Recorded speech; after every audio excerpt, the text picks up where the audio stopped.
Hey everyone, welcome back.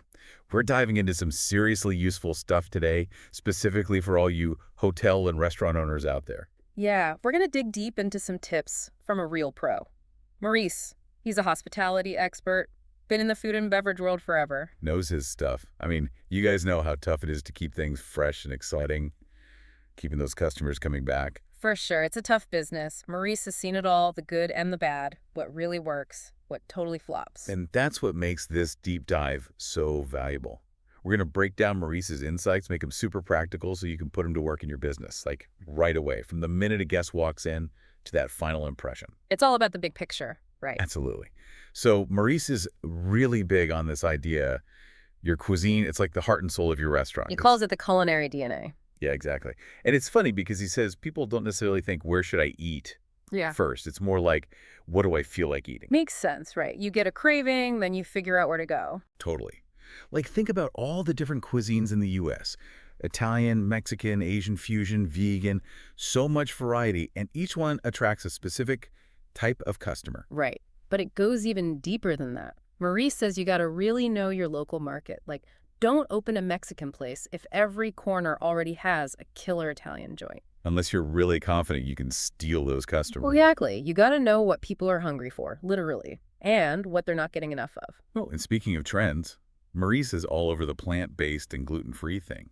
It's not a fad anymore. It's like a whole way of life for some people. Big time. So even if you're not a vegan restaurant, having a few options can really broaden your appeal. Smart move. Yeah. Okay, so you've got your cuisine figured out.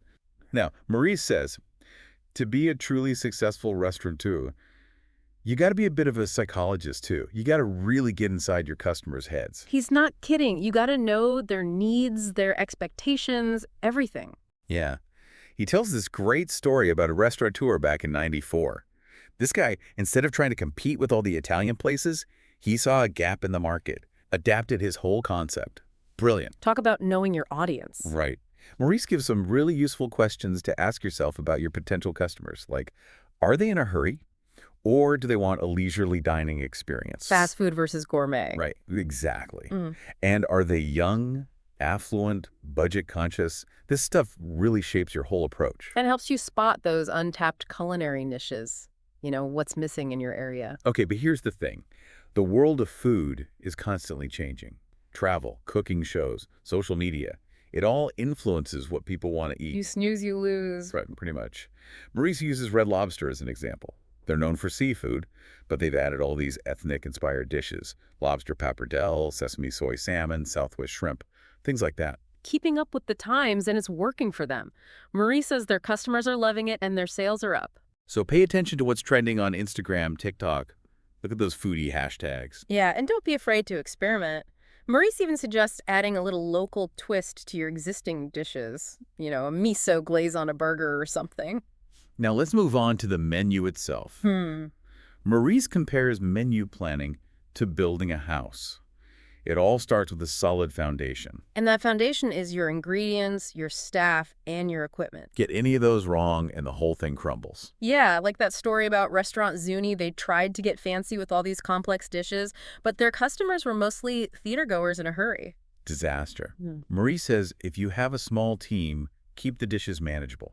And train your staff well so they can handle the rush. That's crucial. Now, about the size of your menu. Too many options can be overwhelming, right? Definitely. But too few, and people might not find anything they like. Maurice calls it destabilizing the customer. Remember that place? Superdog? Soups and sausages. That's it. Didn't last long. But then you have places like Rhapsody. They specialize, but they have enough variety within that niche. Good balance. So, find that sweet spot. Offer enough choices, but stay true to your concept. And Maurice is big on updating the menu regularly. Keep things fresh, seasonal. Keeps people coming back to see what's new. Okay, now the money part. Pricing. Maurice says it's a subtle art. You got to make a profit, but you can't scare people away. Remember that truffle burger? The super expensive one? Yeah, the one by Daniel Boulud. It's like $100 or something crazy. But people pay for it because it's an experience, right? Yeah. A luxury thing. For sure. But for the rest of us, Maurice says, know your costs, calculate everything carefully, and then add a reasonable margin. He also talks about those psychological pricing tricks, like $9.99 instead of $10. Sneaky, but it works. Okay, last but not least, your menu presentation. It's like your ambassador, Maurice says. First impressions matter, right? Huge. He tells this story about Restaurant Zuni. They changed the description of their lemon tart to homemade lemon tart, and sales went up. Just a few words can make a difference. So use descriptions that make people's mouths water. And here's a tip. Don't put currency signs next to every price. Makes people focus too much on the money. Makes sense. Keep it subtle. All right, so we've covered a ton of ground here, from choosing your cuisine to presenting your menu. And it all comes back to creating that perfect experience for your guests. Food, ambiance, service. It all has to work together.